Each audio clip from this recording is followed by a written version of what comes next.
here actually from Baltimore, Maryland. When I moved to Utah about 5.5 years ago, I'd actually been here for a weekend, but had never been here before. And I came to Utah because there's opportunity here. And for young people like Eddie and I think at some of the places where we train, there's not a lot of leadership opportunities and growth opportunities for somebody who's doing ID and antibiotic stewardship particularly. So this has been a really exciting place for both of us to be. And so we're really excited to be here. So today, I outlined some objectives, hopefully that at the end that you all will be able to sort of take home and ponder. To begin with, just going to define antimicrobial stewardship, and I'll start by saying you'll hear both the terms antimicrobial and then antibiotic stewardship, and CDC sort of has their term. There's nothing hidden in these. Antimicrobial, that word just encompasses all antimicrobials, antifungals, antivirals, in addition to antibiotics, but clearly what stewardship programs mainly focus on is trying to improve antibiotic use, but I tend to use the word antimicrobial, but they're interchangeable. I want you to be able to appreciate why we need to have antimicrobial stewardship programs and really the impact that we can have.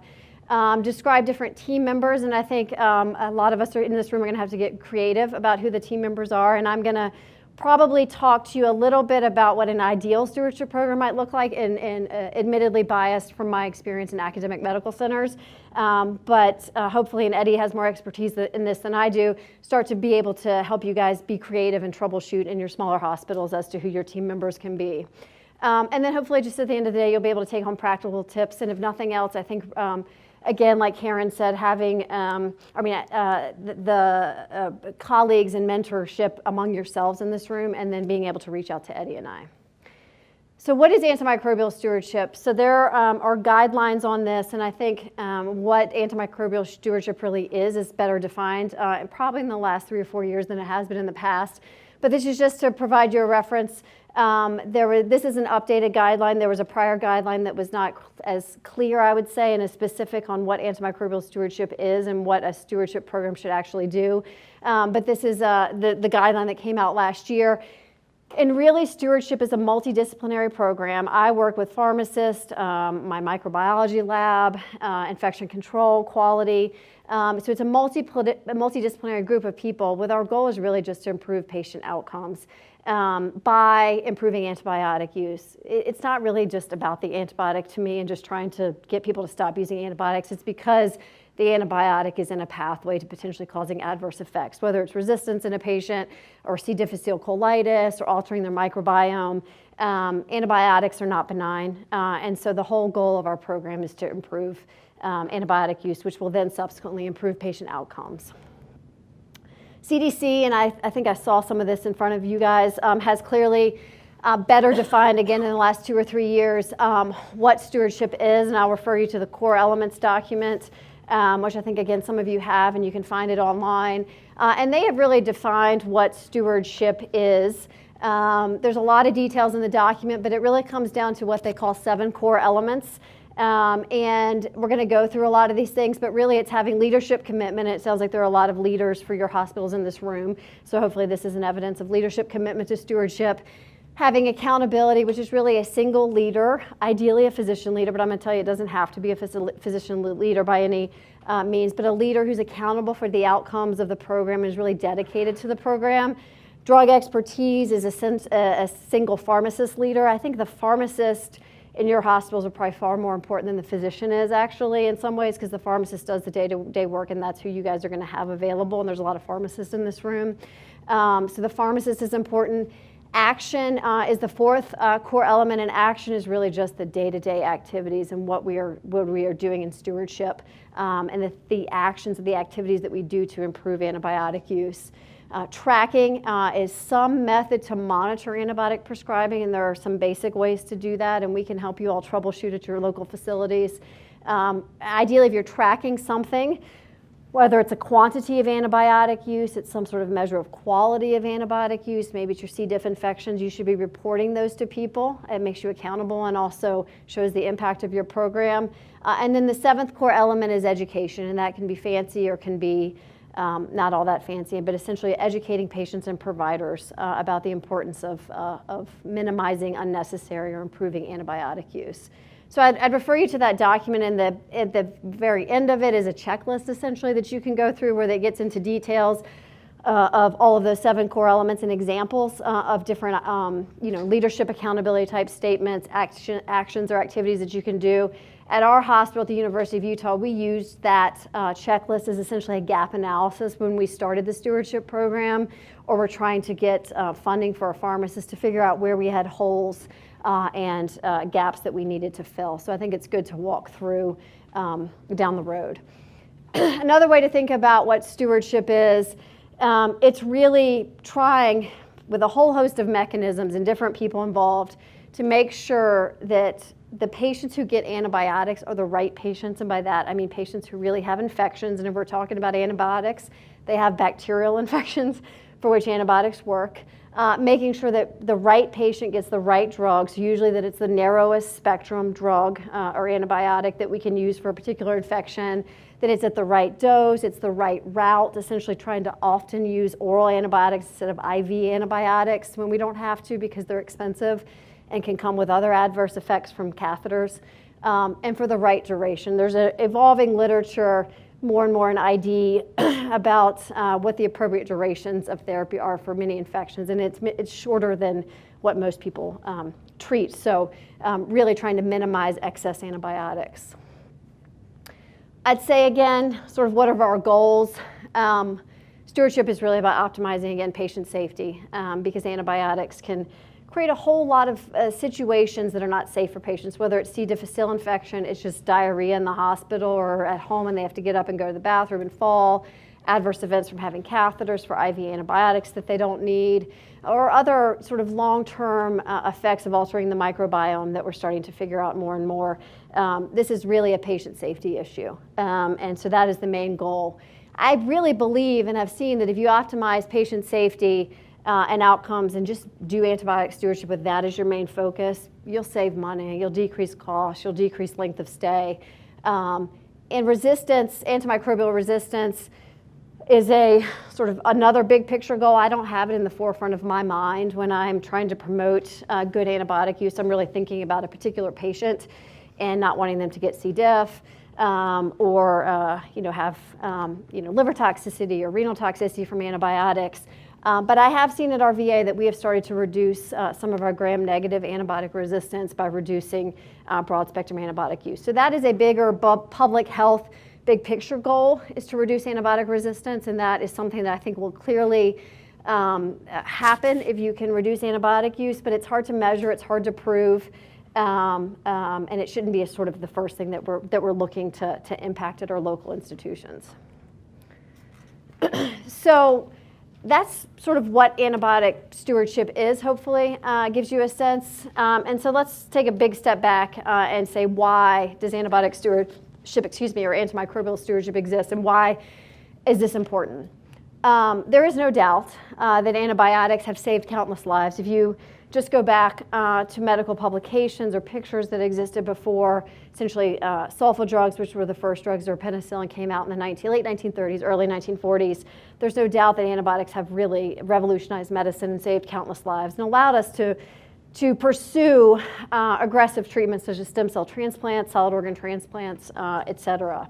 But their use is not benign or risk neutral. There is always a potential adverse outcome from using antibiotics. And antibiotic resistance, you can see it sometimes in individual patients it happens, but I think again, it's happening more globally on a public health level, and patients come in contact with each other in the community, but more so even in the hospital, and these resistance mechanisms and bacteria can be transmitted from patient to patient. And so, that's why this is really important from a public health standpoint, because we do as humans share bacteria, even with agriculture and with animals and with other sort of organisms in the world. At least, and I think this is an underestimate, 5% of hospitalized patients experience some sort of adverse reaction from antibiotics, and those can take a lot of different forms, whether it's some sort of rash, nephrotoxicity, liver toxicity, Clostridium difficile infection, and I would just even say routine diarrhea, which is uncomfortable for patients. Something happening from an antibiotic is very, very common if you actually talk to people. And on top of this, increased risk of adverse effects and antibiotic resistance, developing, and I'm going to show you some data at alarming sort of rates, and the antibiotic-resistant infections becoming more common. There are fewer and fewer antibiotics being developed. The last 5 years, there's been somewhat of an uptick in antibiotic research and development, but there are very few antibiotics that are novel mechanisms against a lot of these resistant gram-negative organisms that are being developed. So we really need to try and preserve and be good stewards of the drugs that we have currently. When I talk to, I do a lot of teaching of medical students at the University of Utah and house staff. One way, and somebody said this to me, is essentially why I say it, and it sort of took me aback when I thought about it. I try and tell them that, when antibiotics are the only drug that they use in one person that has an impact on anybody else. If they use antihypertensives, they use anti-cholesterol medications, some anticoagulants, chemotherapy, et cetera, whether it works or doesn't work in a particular patient has really zero impact for the next patient they see with X, Y, or Z condition.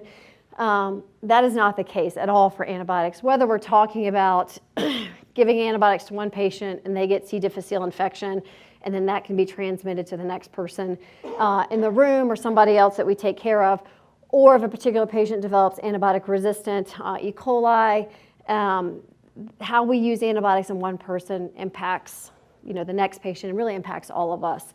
So we have to use them, and it's hard for people to sort of change this mindset and think about your particular patient, but also think about a public health sort of global standpoint. And then the other piece, like I said a minute ago, without antibiotics, there is no way that we would be where we are currently with stem cell transplant programs, solid organ transplant programs, a lot of the biologic immunosuppressive treatments we have for chronic autoimmune rheumatologic diseases. And the ability to keep advancing these fields is really threatened by antibiotic resistance and essentially also the lack of new antibiotics sort of being developed. So we really, again, have to be good stewards and promote best use of the drugs that we have left.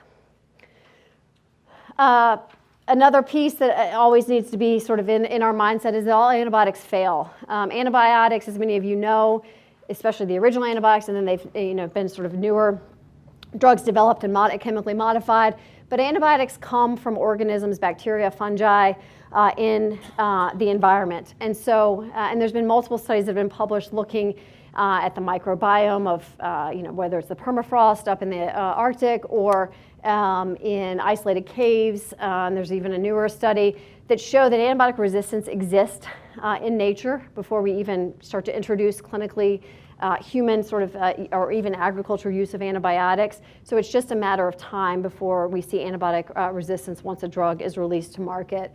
On the top here are the years that these various antibiotics were released for clinical use, and here you see on the bottom the year that antibiotic resistance was first observed clinically. And the specific years are not important, but just to show you that basically within a couple of years, it varies from drug to drug, and vancomycin clearly has persisted as a very reliable antibiotic for many years, but for everything else, resistance develops usually within 3, 4, 5, 6 years, and it is detected clinically after the drug is introduced for use. So that is going to happen with every antibiotic that we ever start using, even new ones that are coming down the pipeline. This data is somewhat outdated, but this is CDC's drug resistance report thread that came out in 2013, and this was really their first attempt, and we don't have great surveillance systems or really any significant surveillance systems in this country, but their attempt at really quantifying antibiotic resistance in the United States and sort of, I guess you could guess, grading the importance of different antibiotic resistance organisms. And at the time, they estimated that about 2 million patients in this country become ill with an antibiotic resistant infection yearly, and that those result in about 23,000 deaths. For Clostridium difficile infection, which they quantify as an antibiotic-resistant infection because most patients who get antibiotics develop C. diff because it is actually resistant to the antibiotic that they're getting for X, Y, or Z other infection, and it's sort of an antibiotic-resistant infection itself. They estimate about 250,000 patients get C. diff each year. I would say that these numbers have been sort of recalibrated or calculated in the New England Journal a year or two after this, and it's probably actually twice that number. But roughly 250 to 400,000 illnesses a year from C. diff and about 15 to 30,000 deaths. And then there's also data sort of quantifying the frequency of allergic reactions and adverse events, and essentially that patients are coming to the ER because they have rashes or toxicities from antibiotics. There's a whole host of adverse events. And sort of thinking a little bit more about resistant bacteria, and I think one of the ones that we in the health department worry about the most is carbapenem-resistant Enterobacteriaceae. So many of you know Enterobacteriaceae is essentially the large family of enteric gram-negative rods, human gram-negative bacteria. And carbapenems are the broadest spectrum, really at this point, antibiotic that we have to use for any bacteria. And carbapenem-resistant Enterobacteriaceae were first reported to CDC from North Carolina in 2001. And by 2013, and I will just tell you, as of now, if you go on CDC's website, there's been a carbapenem-resistant Enterobacteriaceae reported in every state in the country. There's different mechanisms that have been reported with different frequency in different states.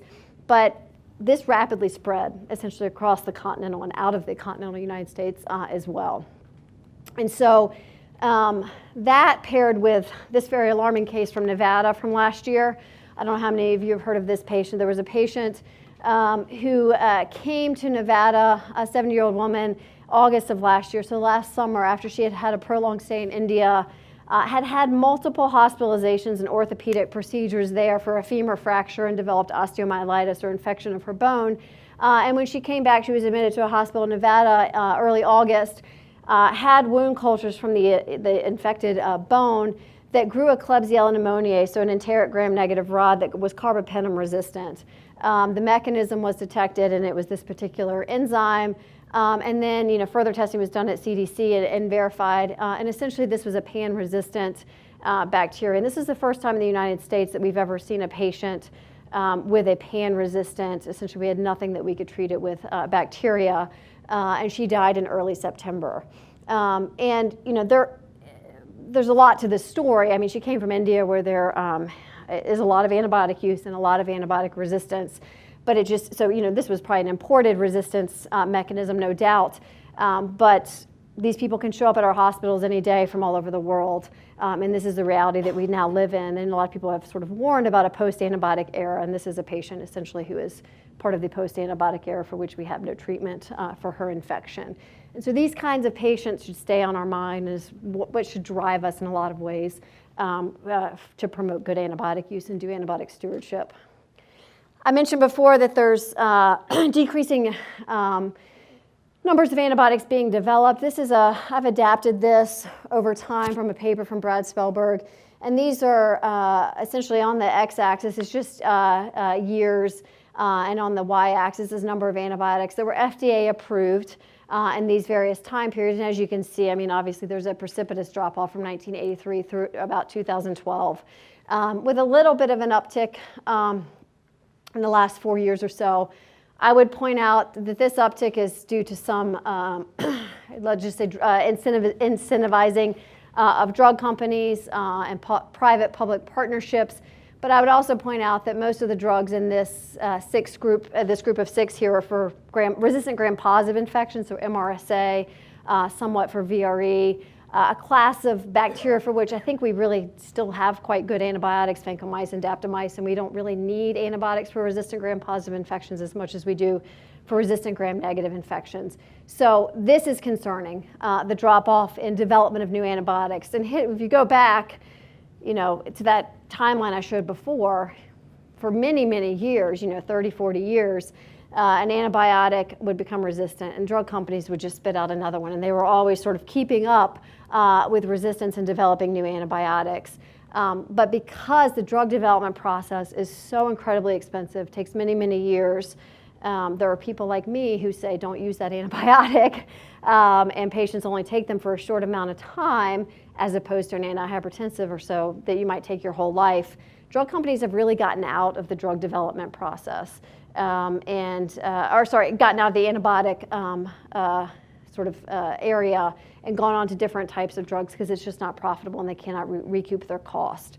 So this is a problem, and this is being worked on again through some of our ID professional societies and in Congress to try and figure out better finances essentially and economics behind this. But this is something again that we need to be thinking about as we prescribe antibiotics.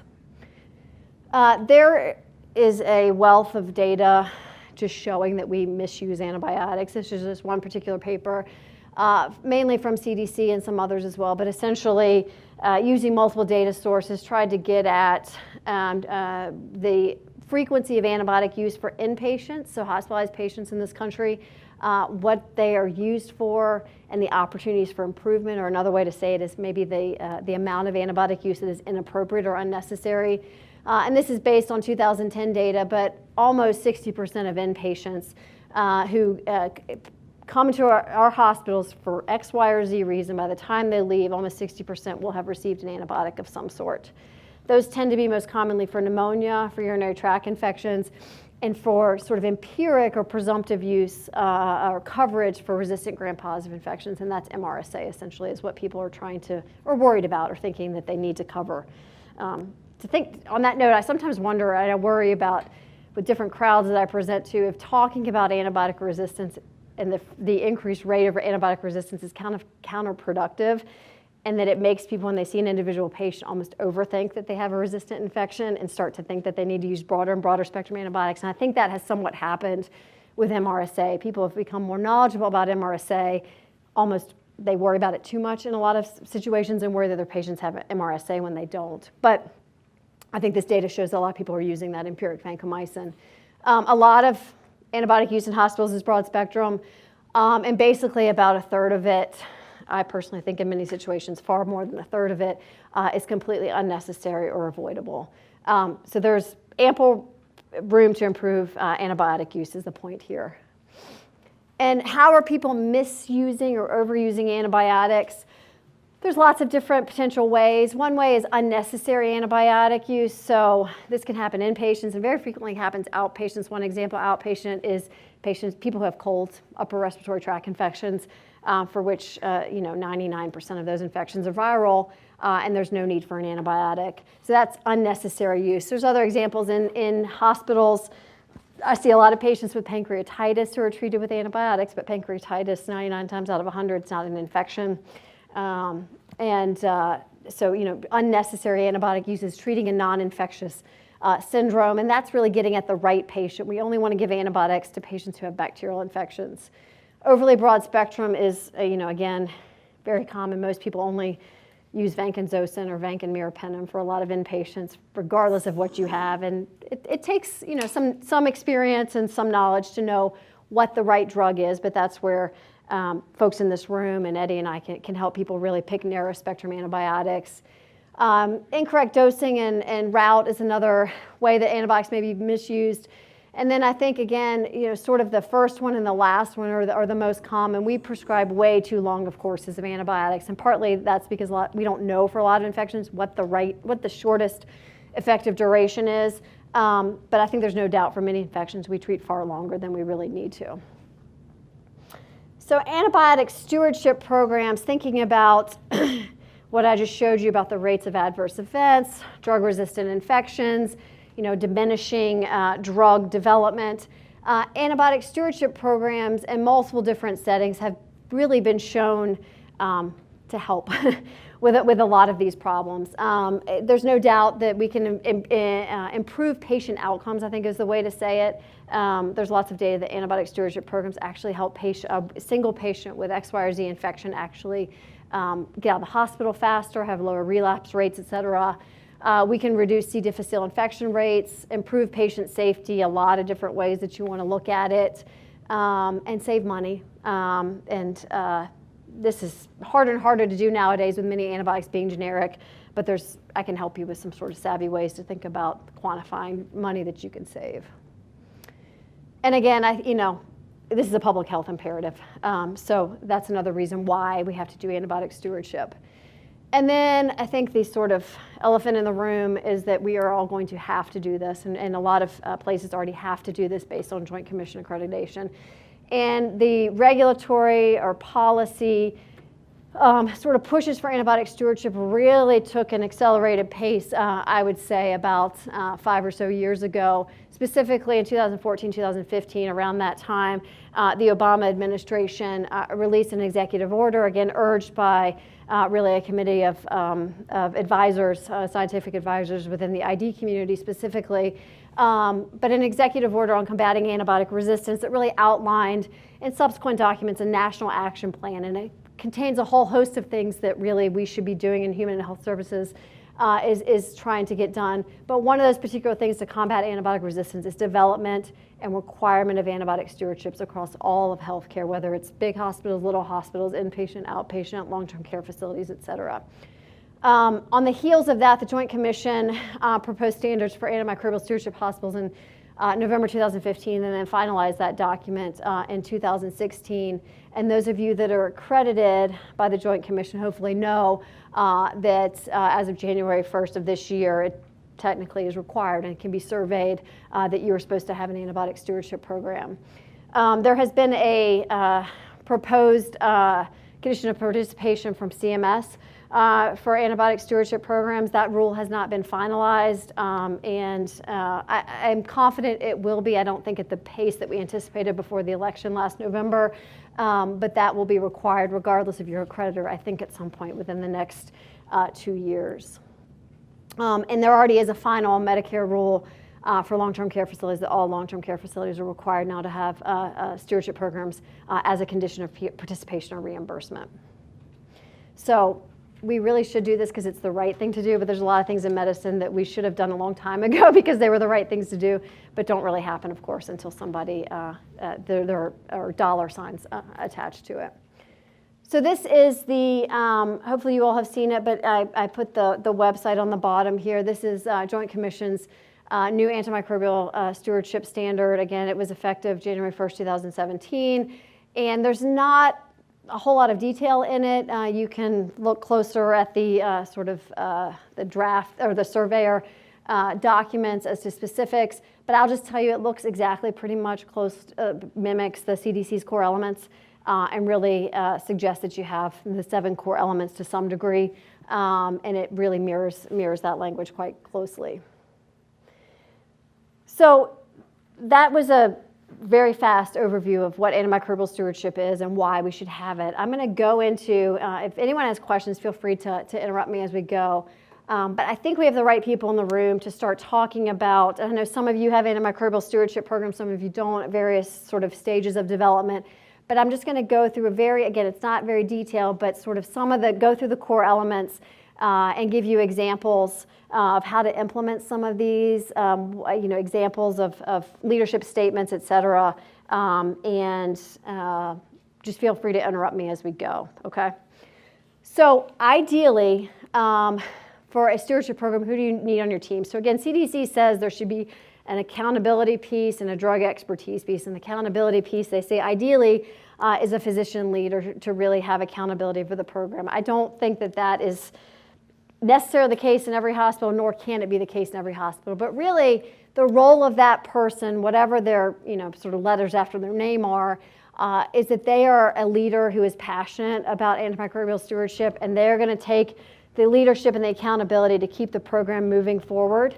And to really, it needs to be somebody ideally who is passionate and believes in all the things that I just told you, and it's just something that they really, really care about.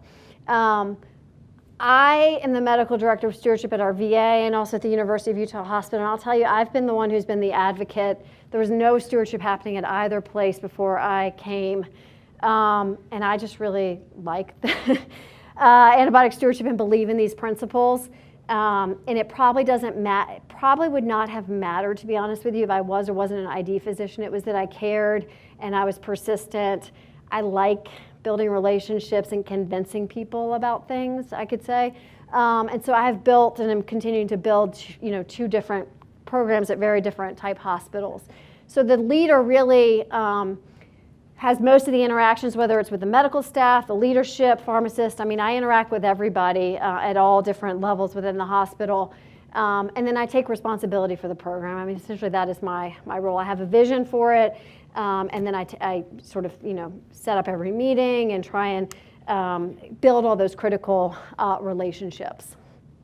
I will say, however, I have one at the VA, and now in August we'll have another pharmacist at the University of Utah who I could not do this without. So at the VA, I did all the stewardship day-to-day, which I'm going to talk about in a minute, by myself for 3 years. I say by myself, but I sort of grabbed a few random pharmacists here and there on different days to help me.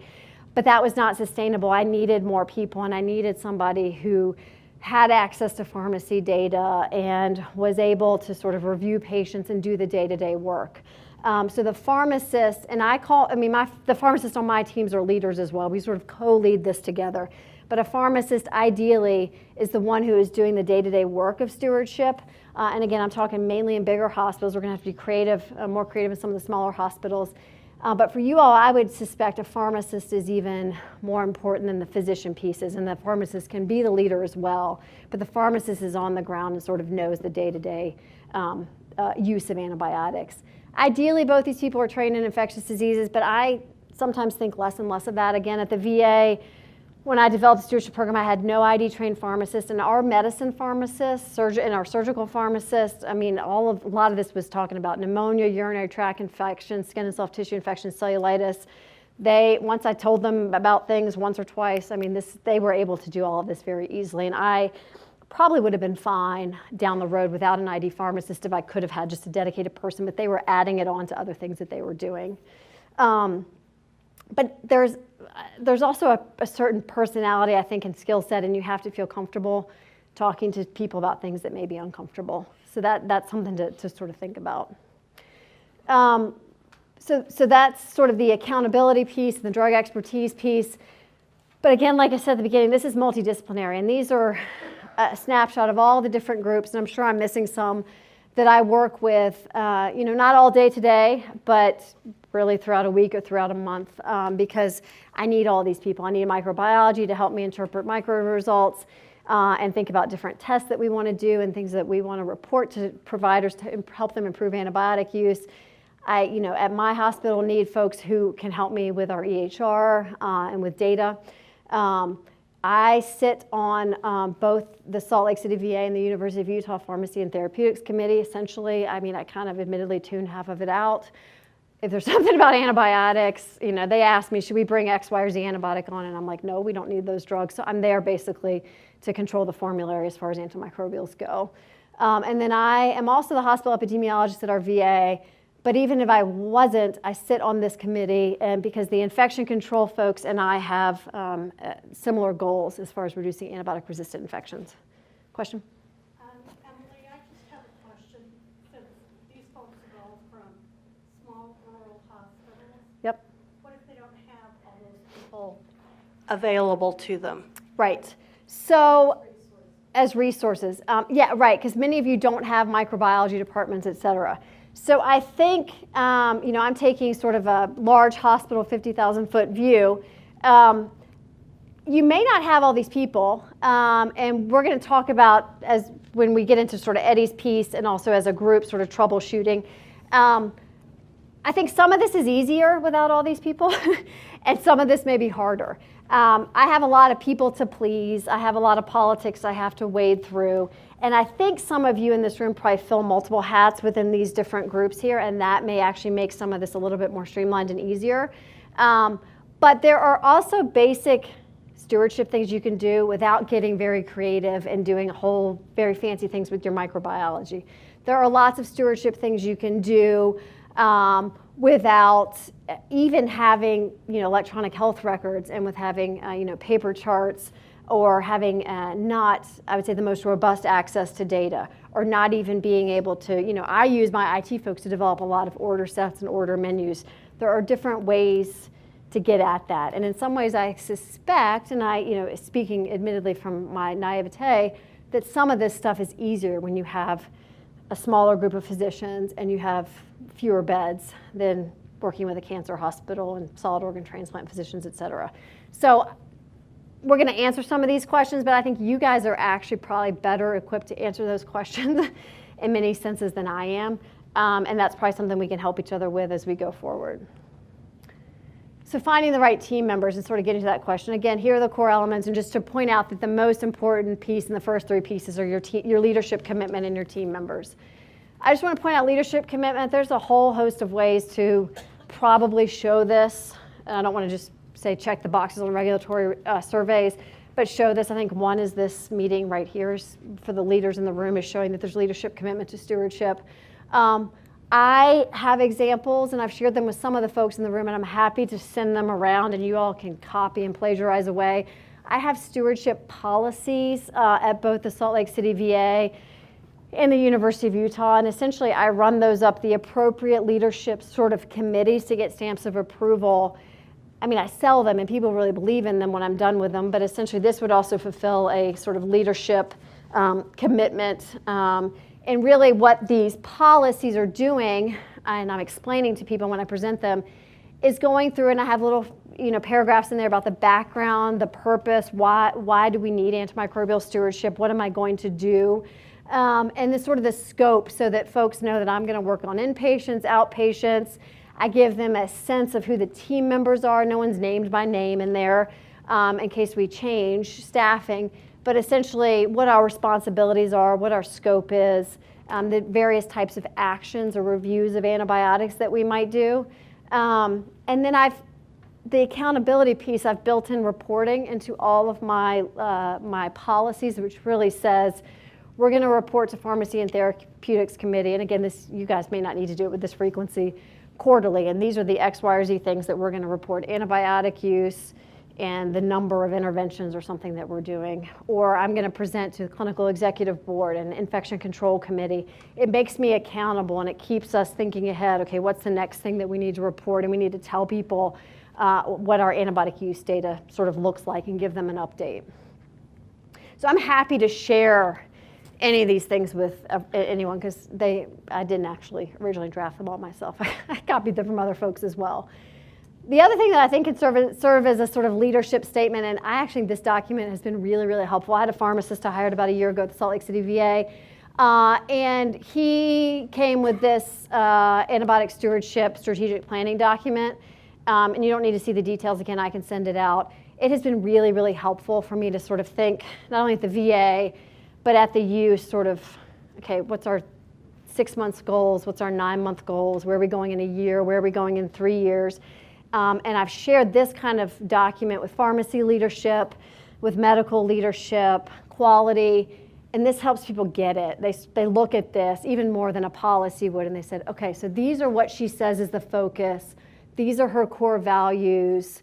This is what they're trying to promote. These are all like, the 5 rights. And this is what they're going to do over the next, 1 year, 90-day goals, 3-year goals, et cetera.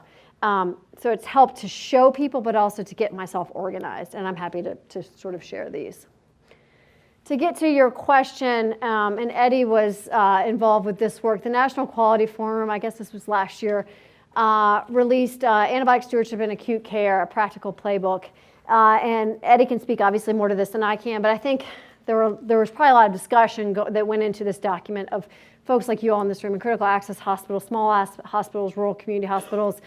What tips can we give them to really implement these things in their somewhat resource limited settings? And I would refer you to this because it essentially walks through the core elements. So it's got sort of like 7 sections, and then for each one, it's got some sort of anticipated barriers and potential solutions. A lot of resources for different trainings that you might engage in if you had the finances, workarounds, different ways to think about stewardship other than, again, the ideal sort of situation that I'm used to and that I may have just presented. So I would take a look at this document. So sort of thinking about that again, so the leadership statement I think is kind of easy, and again, you can steal all that stuff from me. But then when you start to think about people, again, we talked about accountability. This is ideally your ID-trained physician leader, which many of us are not going to have. And I would read through this section, and they point out, it doesn't, and I've even said this, I don't know that I had to be an ID physician to do, I happened to go through ID training, and that's what got me here. But I think there are definitely ways that I could have gotten interested in this through other exposure. Hospitalists are fabulous at antibiotic stewardship, and they are taking care of a lot of these patients day to day. So it doesn't have to be an ID physician. I know surgeons, even at our hospital at the U, who have come up to me and promoted they're not calling it stewardship, but they're like, hey, why don't you do this or this? I'm like, wow, they're like an antibiotic steward. They don't know that, it's just their mindset is thinking about promoting good antibiotic use. So there is a whole host of different people. It doesn't even have to be a physician. I think nurse practitioners, mid-levels, nurses, pharmacists, there's a lot of different sort of leaders that you can have. I think passion is and an interest is the main point that you need to have. Again, in the playbook, there's resources and references there for stewardship training. There's different courses for pharmacists, for physicians, for both. I would have you look at those references. Again, if you're looking for a physician champion or some sort of a leader, I would have you, again, think outside the box. Think about your physicians who may hold other leadership positions or are just really enthusiastic. And think about folks in high impact areas like your emergency medicine group, surgery group, intensive care if you have it, et cetera. And then Eddie's going to talk about, the other thing is within the Joint Commission, they clearly say in their Antimicrobial Stewardship standard that you can contract with outside ID physicians for some sort of consultative expertise piece. And Intermountain has a tele ID and stewardship program, and some of you may have received a survey from the U we're probably going to go that way and develop one as well. So you very well may have people at your local facility, but we are blessed in Utah, I think, to have a lot of resources here, so you can reach out to us as well. The drug expertise, again, I don't think this has to be an ID trained pharmacist. You can get a lot of this training maybe through us, through some of these other courses and things you'll see in the NQF playbook. But again, it's mainly interest, somebody who really believes that promoting antibiotic use is important, and then you can sort of learn how to use antibiotics appropriately and how to sort of do these things. But I would point out again, there's a lot of pharmacists in the room. I think this is great because I think this role is integral, and this person in a lot of ways at your facility is probably far more important than having a dedicated physician because there's workarounds for the physician piece. One of the things that an epidemiologist always says is, what doesn't get measured doesn't happen. Mm-hmm. So when you talk about accountability, you don't talk here about the kind of data that you're going to get. Is that Eddie is going to do some of that? Yeah, but I think that some simple ways of saying, this is where we are today, and then how do we collect some information that'll help us to know what we're doing. This may or may not answer your question. I mean, some of this is hard to all get at in one session today. I'm getting to at the end, I was going to sort of walk through how I built the stewardship program at the VA, which granted, I think the VA has clearly some excellent resources for stewardship programs, but it's a smaller hospital. And I was going to show some data in there that's sort of where I started to figure out where there were problems and then how I track things going forward. So let's talk real quick. I was trying to go through the core elements and talk about action. What are the activities that a stewardship program does to improve antibiotic use? And again, this is beyond probably the scope of just one day to day. There's a whole lot of different activities you can do. I'm just going to start there. I'll give you a few examples and my personal examples. But again, would refer you to the core elements, refer you to that checklist. You'll see that they break it into sort of pharmacy-driven interventions, so like IV to oral conversion, therapeutic drug monitoring, sort of renal dose adjustments. There's more, let's just say, broad sort of interventions where you develop a guideline for, okay, this is how we're going to treat urinary tract infections at this hospital, and that's not labor-intensive. Labor-intensive on the front end to develop, a guideline and a sort of protocol. But once you develop it, get buy-in, teach people about that protocol, that shouldn't require a lot of maintenance going forward.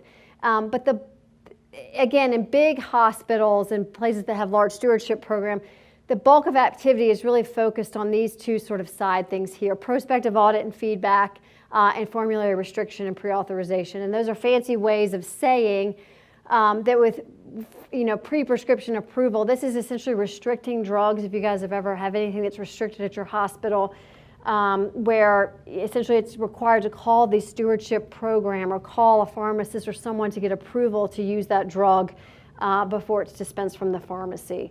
And ideally, obviously, the person who's approving it is talking about the case, thinking about the risk of drug resistance, what is the infection we're treating, and helping the prescriber come to the sort of most appropriate antibiotic to use.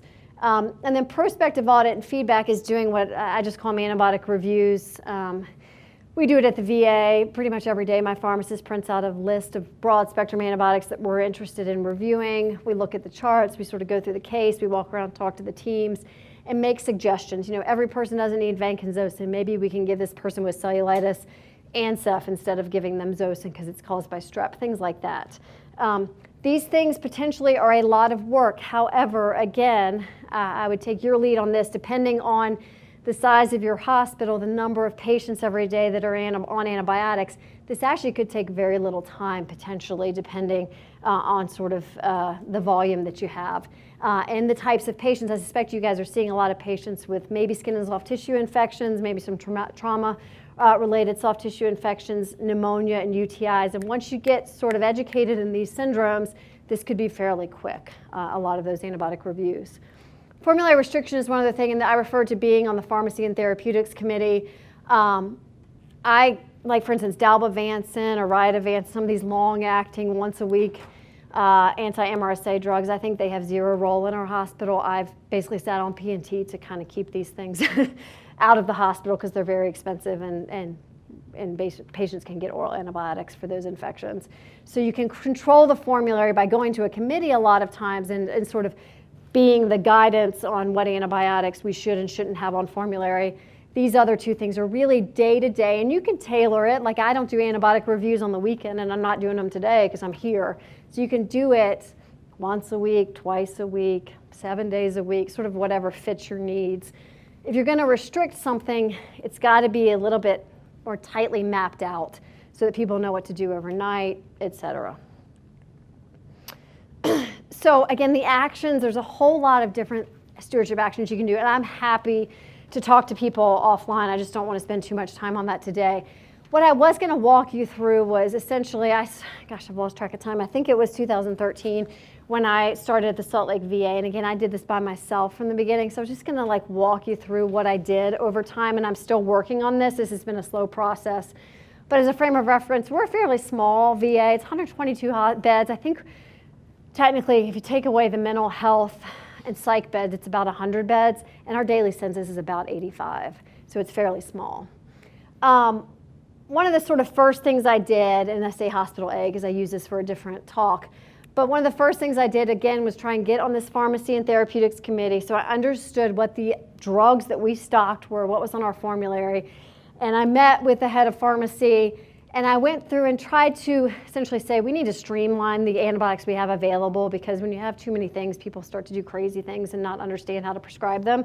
And I just went through and kind of got rid of duplicative agents. And this is just an example. But for instance, we had meropenem and imipenem. I'm like, why do we have two carbapenems? Let's get rid of, I think it was imipenem we got rid of. We had several third-generation cephalosporins. We don't have babies. I didn't think we needed to have ceftazidime and cefotaxime, so let's just have ceftriaxone. Things like that were fairly easy to streamline, and it made pharmacy's life easier because it was fewer things to buy and keep track of. Then one of the next things I did, and again, this is sort of, we'd have to think around workarounds with microlabs if you have them or don't have them. But another thing that I did after I sort of got the drug list compacted was that I started looking at some of the antibiotic susceptibility reports, and urine is the bane of my existence. And I pulled up a bunch of urine cultures and noticed for E. coli in the urine that we were reporting a ridiculous amount of antibiotics. Like it was the full report essentially coming out from micro. And this, we got things on here like meropenem, piperacillin, tazobactam, broad spectrum drugs. That if people see them, they sometimes sort of go straight to them. So what I had micro do was crunch that list down to things that were more reasonable, more narrow spectrum antibiotics, things that I thought were more appropriate to use for patients' urine, and sort of suppress essentially some of those broader spectrum antibiotics or have tiered reporting and report them only if we need them. And then I also noticed that we were using meropenem like for everything and for urinary tract infections despite the fact we didn't need to. So I restricted meropenem. So again, and I'm talking over months and months and months, I slowly did these things. So this is just an example of an addendum to my stewardship policy that outlines these are the drugs we're going to restrict. We do resist them. And in here it goes through, the hours of the day, who's going to call who, and I can help people think about that. But essentially, the process for restriction and who's allowed to approve something. And sort of getting to Alan's question, and again, I think talking about antibiotic use metrics and measuring antibiotic use is probably beyond the scope of what we're talking about today. But there are different antibiotic use metrics depending on if you have electronic data or if you have purchasing data. that you can get or with your IT folks or also sometimes calculate, and I can help you all with resources for how to calculate some of this. But what I tracked, I have antibiotic use data in what's called days of therapy per 1,000 patient days. This is the CDC antibiotic use metric. And this is just our meropenem days of therapy per 1,000 patient days over several years. And where this red arrow is where I restricted meropenem. It was already on its way down, but as you can see in all different units, it's dropped precipitously after I've restricted it. And I take this data to Pharmacy and Therapeutics, to the Clinical Executive Board to say, you know, I'm not just saying I'm going to restrict it and then not doing something. This makes me accountable. I've showed this, and I'm like, we are restricting meropenem use, and our usage has dropped precipitously. This is another look, again, on the x-axis of years, and this is, again, our antibiotic use metric, days of therapy per 1,000 patient days. And I would just tell you that this metric requires having individual patient antibiotic use data because we track it to the patient based on barcode administration and to the unit. But this green may not come through very well here on the bottom is our meropenem use, and I started restricting it in 2013. And it fell, but I started to look at what was happening with our other antibiotics, and I don't know if it comes through, but this yellow here is cephalosporins. And usually if you restrict something, it doesn't mean people aren't going to use antibiotics, they just pick something else to use. And our ceftriaxone use kind of went through the roof.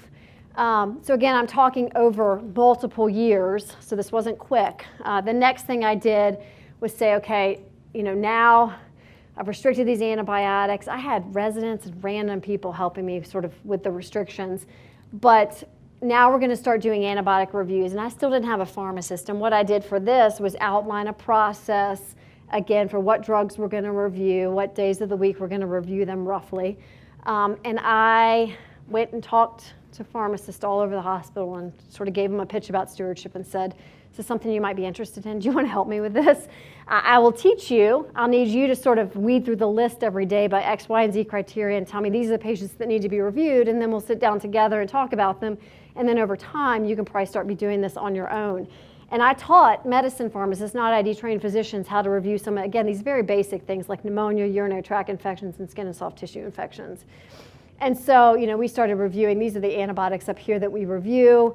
You do not have to do this, but I made a note in our electronic health record to help me with communication, to get buy-in, because my name is stamped in the chart on every one of these patients, and also for tracking so I can pull reports off of these. But they would leave these notes for me. Again, pharmacists who aren't ID trained, and they were doing all this for me, essentially, once I got them excited about it. And what you can see here, again, this is just a different way looking over between 2009 and 2016, our antibiotic use and days of therapy per 1,000 patient days. And CDC breaks antibiotics into these different categories. Anti-MRSA drugs, which is really vancomycin, but includes daptomycin and linezolid. Some of the broad-spectrum hospital antibiotics, which is, again, your anti-pseudomonal, so your anti-pseudomonal beta-lactams, meropenem, zosyn, cefepime, namely. And then some of these broad-spectrum community drugs like fluoroquinolones and cephalosporins. Sorry, this doesn't come through very well, but the yellow line is where I started restricting drugs. And then the blue line is where we started reviewing them and giving people recommendations on, okay, you used meropenem for cellulitis. I think you can put that person on cefazolin or something. And our antibiotic use went way down. And I'll tell you, it was a lot of work up front, but again, we're a fairly small hospital, and my pharmacist now spends we've even added drugs to the list just because we got control of, we started with just a few drugs, and then we started with like vanc and meropenem. Okay, now we're going to add cefepime, now we're going to add zosyn, now we're going to add ceftriaxone. Once he started, people started learning how to use things, he spends maybe an hour or two doing this a day and then has time freed up to do other things. So then one other thing, just sort of, again, I've added these things slowly, is that you can review positive blood cultures. And this is just an example. You guys can refer and look at this later. We review positive blood cultures or actually get called from the lab about them. And we just felt like this was a clinically really important thing for us to know if a patient has bacteria in their blood, and to help folks get the patient on the right antibiotic and sort of do other ancillary, maybe endocarditis workup or other thing that needs to happen fairly quickly. And we tracked this, and again, I don't track this ongoing. I tracked it for a 2-week period just to say, hey, this needs to be reviewed, because there's a lot of things to say. and recommend about patients with positive blood cultures on broad spectrum antibiotics.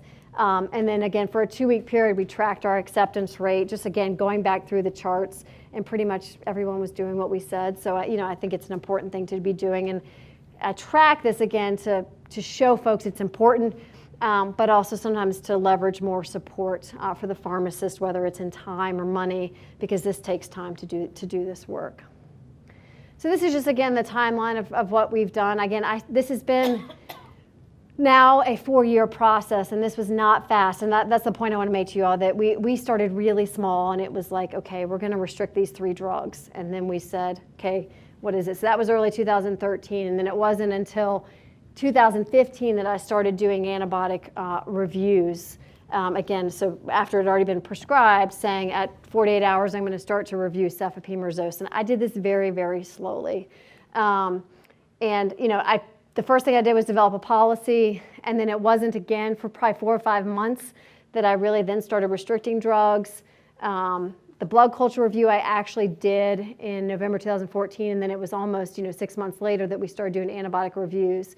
And I didn't hire a pharmacist, and I was able to, because of the work that I had slowly built, get funding from administration, but I didn't hire a pharmacist until a year ago. So I was doing this with the help of pharmacists, essentially, that I was able, who are already existing there, that I was able to leverage throughout the hospital.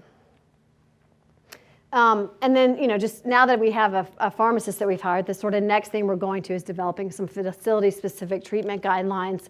And again, this is 4 years after the fact, trying to guide people on how we want them to use antibiotics for urinary tract infections, pneumonia, et cetera. And I just put this here to remind me and to remind you all that I'm happy to share guidelines and pathways and help you guys adapt these to your local sort of formulary and antibiotics that you have if you need them. So just thinking real through, a lot of this is probably somewhat overwhelming, but just wanted to tell people, like, how do you think about what action to pick? Well, I think somewhat you have to know, clearly, you have to be aware of what your local resources are and your expertise and what you can and can't do. And I knew that I could restrict drugs, and that I sort of trained in a place where we weren't allowed to prescribe antibiotics without talking to somebody. So I did that first because I saw, one, I knew I could do it. 2, I saw there was broad spectrum use that I thought was completely unnecessary. Our susceptibilities did not support using really broad spectrum drugs. So that was the first thing I did, was to restrict meropenem. But I think knowing your local resources and needs, and you may not know off the top of your head, but when you stop and think about it, you guys may know where the problem antibiotic use is, or what are the syndromes that you most commonly see, and that's where I would start. And if you don't have data, again, it's sort of beyond the scope of this talk, but if you don't have data or don't know, Eddie and I can provide you some resources or some sort of roadmaps, I'd say, to how to get some baseline data and try and figure out where some of your problems might be or where you should start. And I'd say, getting baseline data is important because then you can measure after you do some sort of intervention. You can keep track of things as you go forward. One, that's important because technically we're supposed to be doing that per CDC and the Joint Commission, but it creates incredible buy-in to go and show administrators and specifically physicians, like, hey, look, we were using this much meropenem. I told you I thought we didn't really need to. Now look, we've restricted it, the use has gone down, but also then I track like length of stay and ICU length of stay and readmission. I can say, grossly, we haven't hurt anybody. Like, I think the clinical outcomes are roughly the same. And I'd say, again, don't overextend yourself. I did this very, very slowly. And you got to do just one thing at a time and do it for probably 6-9 months before you then add on the next thing. And as you're doing that intervention, you'll get a sense, like I did, of what the next step may be over time. Again, I would refer you to the National Quality Forum playbook. And regardless of your size, I think this can be extremely overwhelming, whether it's a big hospital, a little hospital. And I would caution you, don't get overwhelmed. And a way to not get overwhelmed is make sure you just get everybody at the table first. I spent, again, 6-9 months just getting people interested and getting sort of all my ducks in a row before I actually, quote unquote, started doing stewardship. And then I only picked one intervention. I've only ever done one thing at a time before I've added something else and then figured out how to integrate them. So avoid getting overwhelmed. I always go to people ahead of time and tell them, hey, I'm going to start reviewing this antibiotic, or I'm going to start rounding in the ICU, but I make it their idea first and get provider buy-in and stakeholder buy-in before I do anything, and that makes things so much smoother. And education. I've given numerous talks at the VA and at the U about stewardship, just so they know, because people don't even know, like, why are you doing this? Why are you reviewing our antibiotics? And have to make them really aware of everything that we're doing so that it flows very smoothly. So I'm going to stop there, and again, hopefully I was able to help you define what stewardship is, appreciate why it's important, start to think about who some of the team members, and Eddie's going to get into this more specifically about sort of large hospitals versus small hospitals and the differences, but start to think about who your team members might be and some of the first steps you might do at your hospital. And I'd say, you're going to have to be creative, and you guys are probably far more creative than I am because you've already had to be creative about different things. So, but use the resources that Eddie and I give you. I'd say use us, email us, call us. We're happy to help. And specifically, this should be the beginning of you all mentoring each other and hopefully working with each other to troubleshoot sort of how to do this in your setting. So I'll stop there and see if there's any questions. As most of you know about Intermountain, we have 16 small hospitals that have less than 150 beds. And when I started, 0 of them had any kind of stewardship program. And what we can say now is all 16 have stewardship programs that will meet Joint Commission. Okay? And so I'm going to kind of take you through our process of what we did. Granted, we're different. We're the big healthcare network in Utah. We got a lot of central resources that you all don't have, and being the rural 9. And I get that, but I'm going to hopefully show you ways we can get around that and hopefully give you some practical advice. This is a lot of information, okay? And so you feel like you're kind of drinking out of a fire hose. The most important stuff that you're going to hear today is what Emily talked to you about. It's the why. Okay, she talked to you about the why we need to do stewardship, and I'm so happy there's an administrator here to hear this and hopefully talk to the other 8 rural facilities to really get people on board. And the other stuff, the how to do it, we can help you with that, okay? But you all are the people that are going to do the why part, and you got to convince your physicians, your NPs, your PAs, anybody who prescribes antibiotics why it's important. And what Emily showed you is the why. Okay, yeah, it's going to be mandatory. That helps, okay, your cause, but the why part is really critical. So I'm going to go through a couple things. One is the case for stewardship programs in small hospitals, and it's a bit different, and it's a kind of a discussion we need to have. We'll talk about some similarities between small and large hospitals as it comes to stewardship. And then we're going to talk about some possible solutions in terms of the way other people are doing this across the country. We're going to skip that. Okay, so in the U.S., 2015, there's about 5,500 hospitals in the United States, both federal and non-federal. And 73% of those have less than 200 beds. So that's over 4,000 hospitals in the United States that have less than 200 beds. So the first question you should ask is say, well, how does my antibiotic use compare to the others in those facilities? I'm a small center. I don't use a lot of antibiotics, right? And so how does your use compare to large facilities? Well, this is Intermountain data. This is data we just published back in October. What you're seeing on the right here are 4 large facilities. So this is Utah Valley, McKay-Dee, IMC, and Dixie. And on the left, you see our 15 small community hospitals on the left. This is total facility antibiotic use rate. Okay, so this is days of therapy per 1,000 patient days. I'll get it away so you can see that. So this is a rate of antibiotics, so it accounts for the hospital size. And this is a totally facility-wide. And so what you can see is that there's incredible variability in a small hospital in terms of antibiotic use. And in many facilities, it's higher than our large facilities. Okay? And these little diamonds here, this is our case mix index. So this is a measure of severity. Okay? And so what you see in the large hospitals is that you have a higher case mix index, on average a higher antibiotic use in general, but in smaller it's a lower case mix index with similar antibiotic use. What we found when we started really getting into the details in these facilities is that especially in rural Utah, we haven't compared this to other rural facilities, smaller facilities, is that in some places 50% to 65% of the bed days in those hospitals are accounted by maternity and labor and delivery and nursing or nurseries. And those units don't use antibiotics all that frequently. Okay, and so we pulled all of that out of our calculation. So we got rid of the mom-baby units, got rid of the nursery units, and we did that for both our small hospitals up here and our large hospitals down here, which had a smaller rate of those particular bed days, and we regraphed it. And what you're now seeing is that a lot of these small hospitals, when you account and get rid of those low utilizers, these small hospitals look exactly like large hospitals when it looks at antimicrobial usage rates, okay?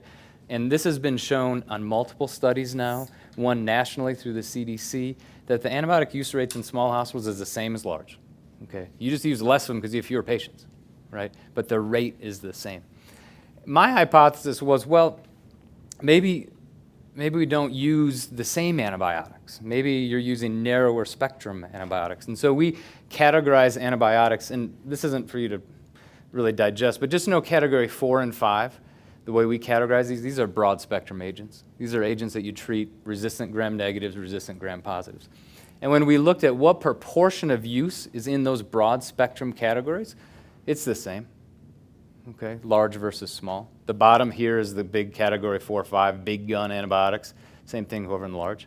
And so what I want you to see is that you may have not measured your usage rates, okay, because that's pretty challenging to do in small hospitals, but I guarantee it's pretty similar to large, okay, unless you've had an established stewardship program. Okay, so what we can say is small hospitals have similar antibiotic usage rates. Okay, we can feel comfortable saying that, not just Intermountain data, but national data. So how many stewardship programs or small hospitals have stewardship programs? I just showed you 4,000 hospitals in the U.S. have less than 200 beds. So these are data from the CDC. I'm actually going to show you the most recent, 2015. This was a point prevalence survey using NHSN data, how we all report our HAIs to CDC. And they went and said, how many hospitals meet all 7 core elements of the CDC core elements? Okay? And what you can see is that if you have 0 to 50 beds, only 31% of those hospitals had stewardship programs that did that.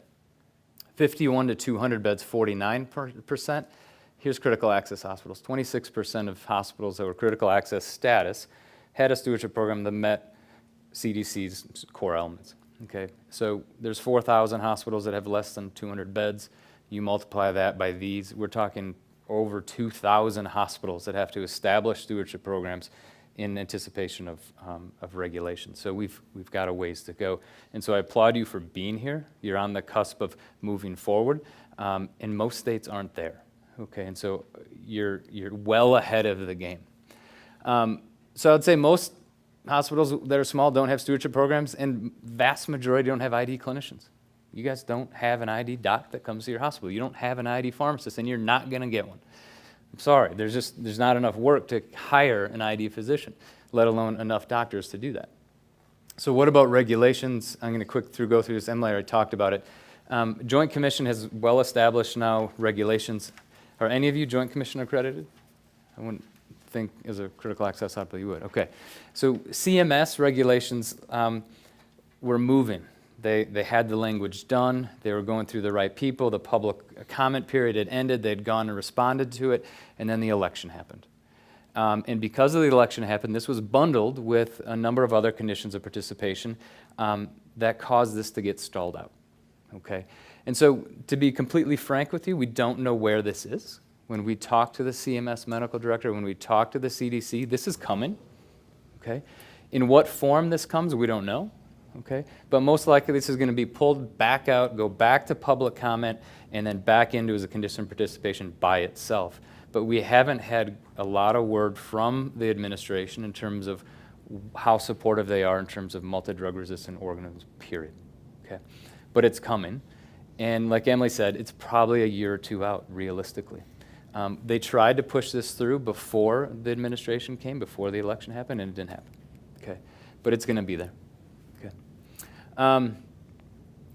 So what's the evidence base of stewardship? Okay, 4,000 hospitals have to have stewardship programs that are less than 200 beds. Over 50% don't have them. What is our evidence base to do this? Well, it's right here. It's 3 review articles, okay? And this is based on 5 studies, okay? There is no evidence base on how to do stewardship in small hospitals. We're making this up as we go, okay? The best review article is right here. This one's hot. This one's right off the press. This is the one that you want to go to because it's the best. not biased at all. No, honestly, this is a review article we did that just came out online a couple weeks ago about our experience within Intermountain, the Kaiser experience, the HCA experience, working with the CDC and Pew Charitable Trust. And a lot of what I'm talking about today is in this document. Like I said, this is based on 5 studies. The 5 studies are listed there. A 6th study just came out today in small hospitals. All these studies show a positive experience. Okay, they all show that antibiotic stewardship in small hospitals work. All of these studies had an ID physician involved, and all of them had dedicated pharmacy time. Not ID pharmacy, but pharmacy time. There's other places that have done this successfully. Okay, they just haven't published their work. I think the reason these are published is because they were all done by ID docs. Okay, and so an ID physician said, this is novel, I'm going to write about it. But you know, I talk all over the U.S. about this, and there's places that are doing this. There's hospitals in Idaho, there's places all over that are doing this with a nurse lead, with an infection prevention lead, with a pharmacy lead. We're just not writing about it. We're not capturing that. Okay, so it's there and it's been successful, but it's not in the literature. So I want to kind of take you through in terms of what Intermountain has done, in terms of kind of getting over this hurdle of lack of data. And so these are the Intermountain hospitals, as you can see here, starting with Intermountain Medical Center. That's the largest, down to Fillmore on the bottom, which is the smallest. This was 2014 when we started looking at this, and we realized that 25% of Intermountain's bed days are in small hospitals. Okay? Of those 15 hospitals, none of them had stewardship programs, and one had a part-time ID support that would come intermittently. That was at American Fork. Okay? Compare that to our large hospitals up here. All of them had stewardship programs in varying degrees and varying methods. We all had access to ID clinicians. We could get an ID consult on a Sunday night if you wanted one. Okay, so a huge difference, right? And we started to learn that the antibiotic use rates are the same. Okay, and so that's when we started saying we need to really focus on these small hospitals. And that's where the SCORE study was born out of. So all these slides are labeled with SCORE. This was a study that we got funded from the Joint Commission and Pfizer to study how to do stewardship programs in small hospitals. That was our question, is how to define a stewardship strategy for our smaller hospitals that optimizes outcomes. Like Emily was saying, this is about outcomes, but maximizing our resources. We knew we weren't going to put an ID clinician in Delta or Fillmore. Okay, so how are we going to do this? We designed a cluster randomized trial. I designed 3 different stewardship program types that I'm going to show you and talk about, and we randomized each hospital into one of these program types. And it was a 15-month intervention. So this is our 3 different program types. And so each hospital, we had 15 hospitals, got randomized into one of those 3 arms. Okay? All of them got basic stewardship education, kind of in the form like this. We gave them some material on what is stewardship, some basics about how to, some IV to PO conversion, some antibiotic indication, some real basic stuff. We also gave them their data. We gave them monthly, here's your antibiotic usage data. We didn't compare it to anybody's, we just said, here's yours. And it's on a month by month. They can see what they've done over time. They all had access to an ID clinician through an infectious disease hotline. They could dial 801-50-SCORE and it would directly go to my cell phone. If they had a question, we could talk about it. I didn't think that was going to be very popular. That's why we did that. I was really wrong. So program 1, that's all they had. That's it. Bare bones. There wasn't a committee. Here's some education. Here's your data. Here's an access to an ID doc. Good luck. Okay. Program 2 and 3, we did some more in-depth pharmacy stewardship education. We went and did a full-day workshop with them. We really walked through how to do stewardship, what it meant to do restrictions and prospective audit and feedback. And then in program 2, we had the pharmacist review anybody on a broad-spectrum agent. So if you're on cefepime, meropenem, vancomycin, or Dapto, that patient was reviewed by the pharmacist and looked for times where you could de-escalate antibiotics. Okay, so we put it into their workflow. We also developed restrictions. We said you can't use meropenem, imipenem, daptomycin, linezolid, voriconazole, whole list of things, because it didn't match the microbiology. They didn't need to use that drug. So we worked with the micro folks and said, let's see the antibiogram, and said, you don't need these drugs. And so we said it's restricted. But in program 2, the local pharmacy staff did the restricted. ID didn't do the restricted.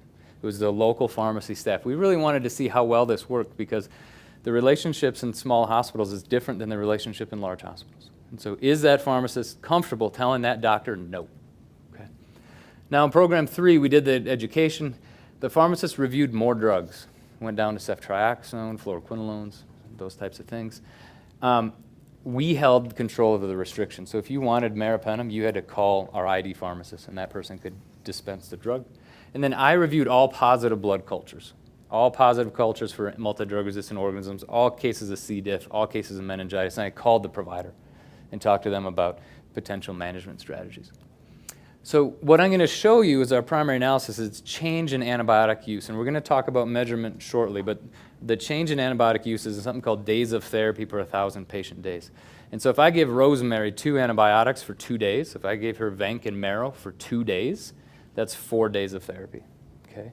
If I give Janet 1 antibiotic, let's say clindamycin, for 5 days, that's 5 days of therapy. Regardless of dose, regardless of duration, regardless of dose or interval, Q6, Q8, if you got any bit of that antibiotic, that's 1 day of therapy. The denominator was 1,000 patient days. That's kind of a common denominator. We looked at other secondary stuff, mortality, 30-day readmission, C. diff, all those other things. So this is a confusing slide, but I'm going to walk you through it. So on the left is all antibiotics. So that's taken all antibiotics from those units. On the right are the broad spectrum agents, those category 4-5 drugs, those really broad spectrum MDRO active. What you see in the top panel is program 1. You see the 5 hospitals, 1, 2, 3, 4, 5, that were in that hospital, or in that program type, and their summary measure below it. And then in program 2, this middle one, you see the 5 hospitals, the summary measure, and in program 3, 5 hospitals, the summary measure. So what you're looking at is a rate ratio. So we're looking at the rate of antibiotics during the intervention, compared it to the baseline. So if your rate ratio is less than 1, you reduced antibiotics. Okay, that was our primary analysis. So if you look in the top panel, program 1, if you look at this summary measure right there on 1, we didn't do anything in program 1. Literally, we did nothing in terms of antibiotic usage. And you see none of the hospitals improve usage by having an arrow to the left. We actually had one that increased usage by 25%. We felt really good about that. Yeah. Program 2 was when we started really kind of upping the ante, teaching them how to do some things. And we thought, we're going to have some good reductions. We hypothesized a 10% reduction. And we didn't get that. You see program 2, all antibiotics right there on 1. We didn't do anything. In program 2, we're starting to get a hint that we're moving to the left on the broad spectrum agents. And what you're seeing is this incredible variability. You see a hospital here, 2 hospitals that reduced antibiotics, but 2 hospitals increased antibiotics. Okay? Kind of same thing over there in the broad spectrum antibiotics. So this kind of came up with our saying is that if you see one small hospital, you've seen one small hospital. They're all different, and they all take to these things differently. And the culture in each facility is different, and the dynamics between physician and pharmacist and nursing is all different. And so this is what you all have to struggle with. Now in program 3, where we got infectious disease involved, we talked to a lot of them. What we see is we reduced total antibiotics use by 15%. Broad spectrum antibiotic use we reduced by 25%. In those facilities where ID was involved a little more heavily, the pharmacists were engaged, we had more kind of back and forth. And I want to draw attention to Hospital 11. That's Kaja Regional Medical Center up in Burley, Idaho, critical access hospital, I believe. They reduced their broad spectrum usage by about 40%. They reduced their restricted drugs by 75%. Okay. And this didn't take a ton of work, but it took engagement with the pharmacists and the clinicians. Okay? And you can see that. I mean, you see other hospitals here, 30% reduction. Total usage, 20% reduction. And so we saw these incredible shifts in these hospitals that were really engaged, but used ID physicians and pharmacists and called us. This is the ID hotline. This was the hotline that I didn't think was going to get used until we started it. And we took 1,006 phone calls over 15 months. Okay, people called this hotline, and what we learned is that there's really sick patients in your hospitals. Okay, it's incredible what we saw day to day in your hospitals. Okay, you had really sick patients that wanted to stay in their community, and we tried to help as much as we could without transferring the patient. And many times we had to. We said, I got to see them. Okay, you got to send them down. They need a surgeon, whatever it might be. But we took a lot of calls. And what was interesting is program 1 hospitals, they never called. I had about 25 calls from those 5 hospitals that were in program 1. That's it. So when you look at the rate, they're down here at the bottom. If you look at program 2 and program 3 that had stewardship programs, they're the ones that called and called often. So this is really 1,000 calls within 10 hospitals. Okay. And so it showed that engagement by stewardship, and that people were actually thinking about these things. So what we concluded from this is that higher level stewardship programs resulted in a reduction in antibiotic use in our small hospitals. More stewardship support was associated with more ID telephone support, those program 2 and 3 facilities, and that stewardship programs are feasible in small hospitals. You can do this. You can impact change in your facilities. It's just a matter of making this, this commitment. So this is just kind of a summary of the scope, is that your antibiotic usage rates is the same as mine at Intermountain Medical Center, most likely. You probably don't have a stewardship program, or you're developing one. That's why you're here. You don't have a whole lot of studies to back this up, okay?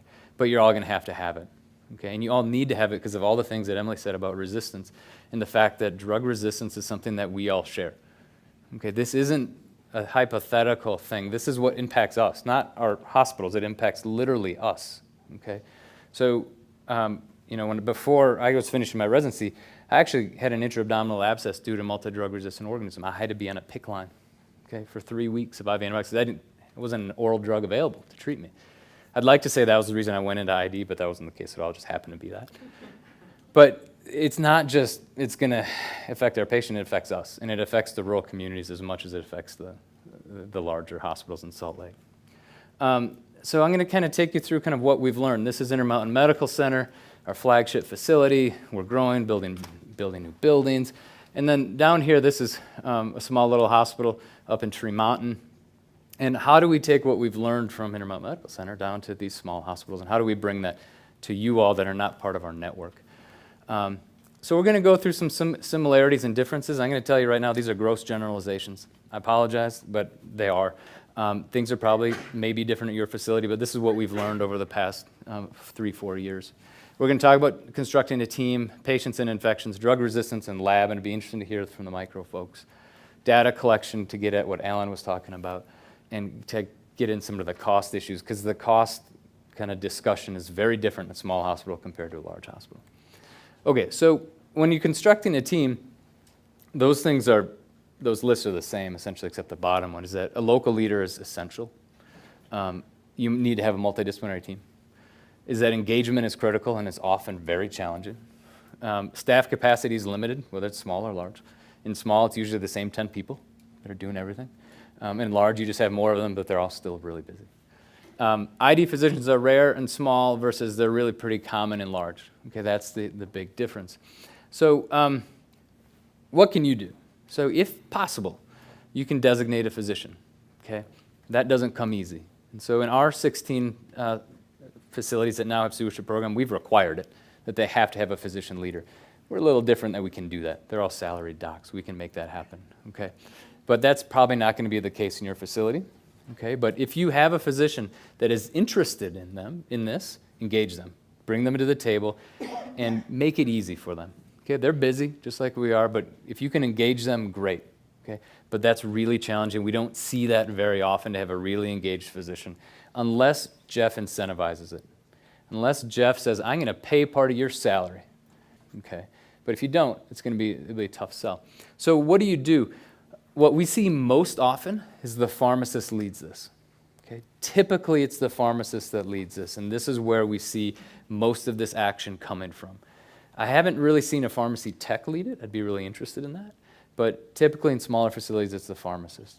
And not all of you may have a pharmacist, so this may not be the most kind of practical approach, but just saying, this is where most of it comes. Try to integrate your stewardship efforts into other quality improvement efforts. So if you're having a sepsis intervention, make that a stewardship sepsis intervention. If you have other interventions that happen to relate to infections, you can turn that into stewardship. Okay, so try to integrate multiple things under a stewardship umbrella. Combine stewardship meetings into other standing committees. Nobody wants to go to another meeting. Okay, but if you can take stewardship and put it into P&T, you can take stewardship and put it under MEC. Does anybody have a medical executive council of some sort? Okay. We've seen people say, okay, we're going to take the first 15 minutes of our MEC meeting, this is the stewardship meeting. Okay, and we're going to review data and review our actions.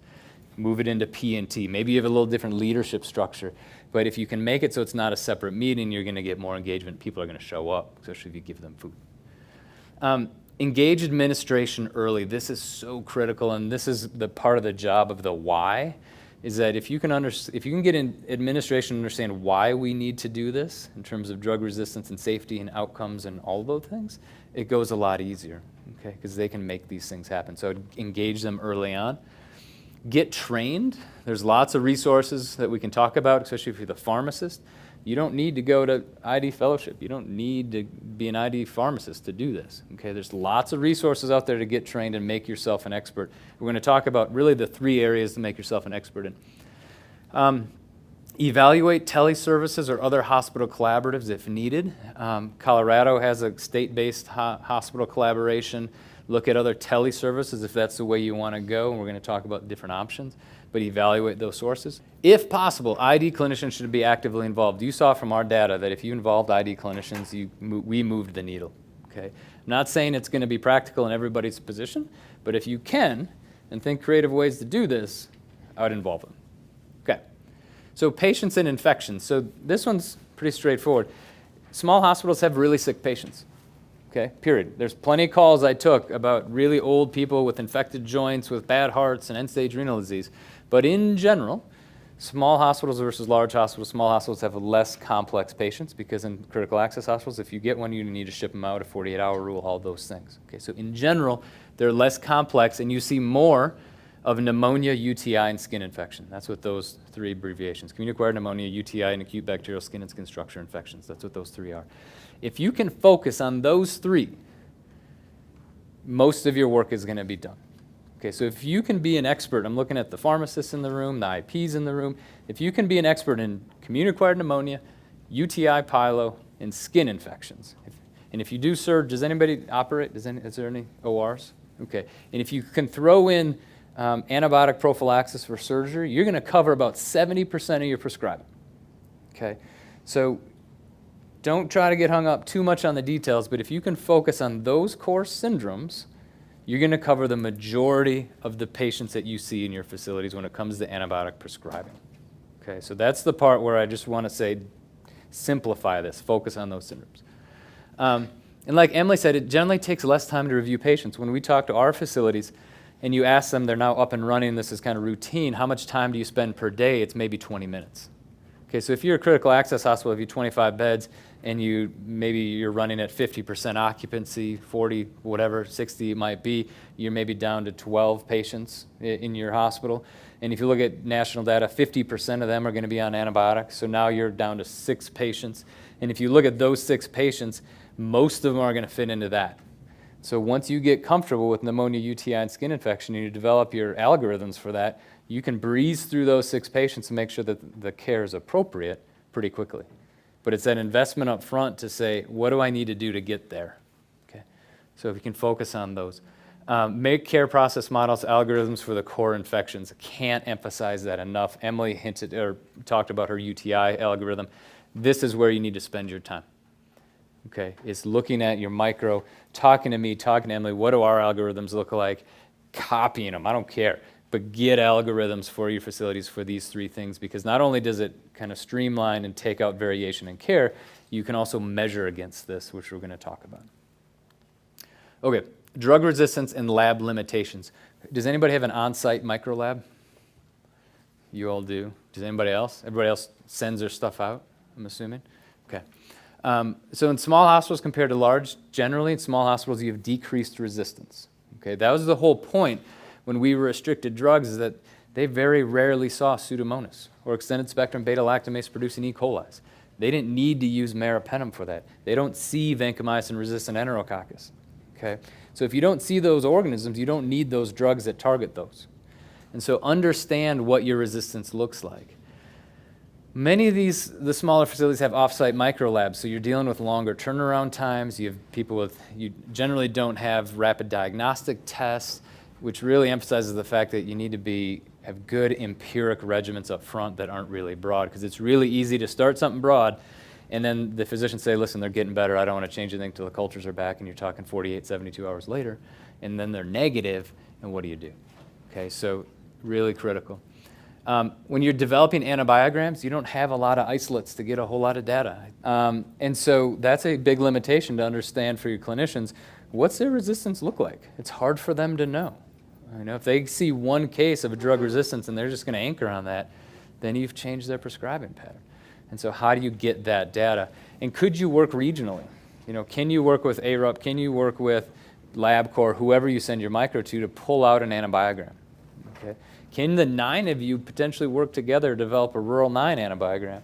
It's hard for each individual hospital to do it, right, in terms of numbers. But I bet if you all put your antibiograms together, you now have got isolates where you can actually make some recommendations. So something to think about. Less rapid diagnostics tests we talk about. So kind of some key points in this. If you can develop an antibiogram, and I know this is easier said than done, but this takes a discussion with ARUP, a discussion with LabCorp, whoever it is, whoever you send out your micro, can you talk to them and get an antibiogram? Okay. And it's challenging to do. And you don't need an antibiogram for all the isolates that you see. Okay. Say, hey, what's our 4 most common organisms? Let's get our antibiogram for E. coli, Staph aureus, Enterococcus, and Klebsiella, for example. Okay, make this easier. Look at your 4 most common and get an antibiogram for those. Develop a rural 9 antibiogram. Did I plant that seed at all? Something to think about. And then I would say know the prevalence of these organisms right here. So if you're going to write something down, write down those 4 organisms right there. MRSA, know the prevalence, the incidence of MRSA. That's going to help you be able to give recommendations on vancomycin, empiric vancomycin use. Okay? What we can say is that MRSA rates are decreasing in the state of Utah. What we can't say is that vancomycin use is decreasing in the state of Utah. Okay? So know your rate of MRSA. Vancomycin-resistant enterococci, so VRE, know your rate or non-existent rate of that. Daptomycin can break budgets, $500 a day for daptomycin. You don't typically need to use it in general. Granted, sometimes you need to, but typically you don't. ESBL, extended spectrum beta-lactamase producing Enterobacteriaceae. So these are E. coli isolates and Klebsiella isolates that at the bottom will say this is an ESBL producer and that you typically use carbapenems for. Okay, so meropenem, ertapenem, imipenem. If you know the rate of this, then you can easily say, hey, we don't need to use these carbapenems routinely, just like Emily did at the VA, just like we did in our small hospitals. And then the last one is Pseudomonas. And know your fluoroquinolone susceptibility for Pseudomonas. A lot of people say, I got to use Zosyn because I'm worried about Pseudomonas. If you've had 2 cases of Pseudomonas infections at your hospital, you don't routinely need to use that drug, or Zosyn or cefepime. You can use ceftriaxone. You can use ceftriaxone and metronidazole. So know those key organisms because that's going to impact your prescribing. Okay? Does that make sense? I didn't mean to get too micro-technical. Okay. So once you have an antibiogram, are there drugs you don't need to use? So if you look at an antibiogram and you say, okay, my ESBL rate's low, my Pseudomonas rates is low, but I use Zosyn all the time, there's a disconnect there. Okay, so are there drugs you can potentially peel off your antibiogram or make restricted based on your microdata? Develop restriction policies if you can. Obtain appropriate cultures. This gets to the point of the micro. If you're going to have small numbers of isolates in your antibiogram, you want to make sure that those pathogens and those organisms are legitimate infections. You don't want skin swabs messing up your antibiogram. Okay, so if there's wound cultures, get deep wound cultures. Okay, so get appropriate cultures. And empiric therapy needs to be appropriate following your guidelines that you develop for pneumonia, UTI, and skin infections. Okay, so here comes data collection and analysis, and this one's really kind of challenging. So in small and large, there's an uncertainness of what to measure. Okay, I think what Emily and I work a lot with the national standpoint in terms of antibiotic prescribing quality metrics. And there's a lot of confusion of what to measure and what measurement truly means. So that is not different from small versus large. In small, there's typically lack of access to data. You just heard Bruce talking about how do you get the E. coli isolates, right? In large hospitals, we have sophisticated IT departments. We've got some cool whiz-bang tools at Intermountain to show you these neat dashboards and antibiotic prescribing, but that's because we have centralized IT resources and we can pay them. You have lack of infectious disease to interpret data in small hospitals typically. Okay, to say, hey, your resistance profile, your antibiotic prescribing doesn't match, maybe do this. Okay, that's not really set up well. And in large, we have structured ID stewardship staff to interpret the data. Okay, so you're really at a disadvantage when it comes to this. Okay, and so here are my kind of 4 bullet points. if you can obtain consumption data in a consistent manner, do that. So a consumption measure is just how much antibiotic do you use, okay? So if you can obtain that, that should be priority number one. So there's pharmacy folks. Do you guys know off the top of your head, can you get your monthly antibiotic dispensing data per drug? Does anybody know? I see some nods. If you can get your monthly antibiotic prescribing per drug, you can calculate a consumption metric easily. And I'm going to show you how to do that, okay? And it doesn't take fancy tools to do that, but it takes some work on the pharmacy's effort, okay? So I would say that's number one, is if you can measure a consumption measure, do it consistently in a consistent manner. And we're going to talk about DOT versus defined daily dose. This doesn't really apply to you, but when I went and talked to Idaho, it did. So if you're in part of a healthcare network, utilize them, but you all are here because you're not, right? Okay. Chart reviews are often easier at small hospitals than large. And so I said, develop a care process model for UTI, pneumonia, and skin infection, and then review those charts. So every month, take 25 patients that fall into one of those categories and review whether or not the antibiotic prescribing was consistent with the guideline you developed, okay? And then write it down and measure that and say, this month in UTIs, we had 9 to 10 cases that were concordant. That's measurement. It's measurement as long as you report it out to your providers at MEC or P&T or whatever, okay? So if you develop a care process model, you can then actually measure against the people actually using it, okay? And that's a really impactful, because what you're getting at is appropriateness, not just consumption. And then the last one is measure something, okay? Like Alan said, if you can't measure it, you can't change it, kind of a traditional EPI principle, so measure something. So 2 slides on days of therapy versus defined daily doses, because you're going to read through all these different online tutorials and, you know, looking at the National Quality Forum, they're going to talk about defined daily doses and days of therapy. So I thought it'd be good just to briefly touch on this. So we've already mentioned this a little bit, but this is just for reinforcement. Days of therapy, this is now the US standard metric. Okay, this is what most stewardship programs are aiming to measure, and this is days of therapy. So this is any amount of an antibiotic, doesn't matter what type of interval, Q12, Q6, if you saw any amount of that antibiotic in a 24-hour period, that's a day of therapy. So if you got 5 antibiotics in one day, that's 5 days of therapy, okay? The problem with days of therapy is it's hard to measure, and you typically need pretty sophisticated IT resources to do it automatically. You can calculate this manually, but it would take one of you going every day at pick a time, noon, and seeing if any patient is on a drug, and then saying that's 1 day of therapy for that drug, that's 1 day of therapy for that drug, that's 2 days, whatever. It's a very manual process. Otherwise, you have to get an IT group to pull this for you, and it's really challenging, okay? Very good measure, national measure, but really challenging from a small hospital standpoint. The CDC is going to come out in the next couple months with a document of antibiotic stewardship in small hospitals that we've been putting together for the past couple months. And in that document, it's going to say that days of therapy is what you should be measuring, okay?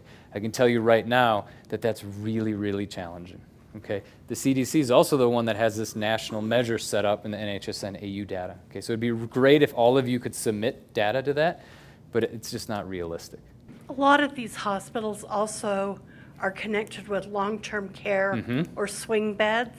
Yep. How would you recommend that be incorporated into this? I would separate the two of them. You can do days of therapy per 1,000 patient days in a long-term care facility, absolutely, because you can get patient days as an administrative measure. So you certainly can do that. And so these apply both, but I would pull out long-term care when you're looking at your data and don't lump them all together. And that's sometimes hard to do because you'll have beds in one unit that you're just designating as long-term care. Okay, so it depends on how you pull your data. It really gets at that point. And if you can't, just lump them together and know that. And the issue you rise with that is that it's hard to compare yourself to others if you're throwing in long-term care beds into your general med-surg mix. Does that make sense? Okay. So defined daily doses. This is the one that most small hospitals use, and I showed you those 5 studies of stewardship in small hospitals. 3 out of the 5 use defined daily doses.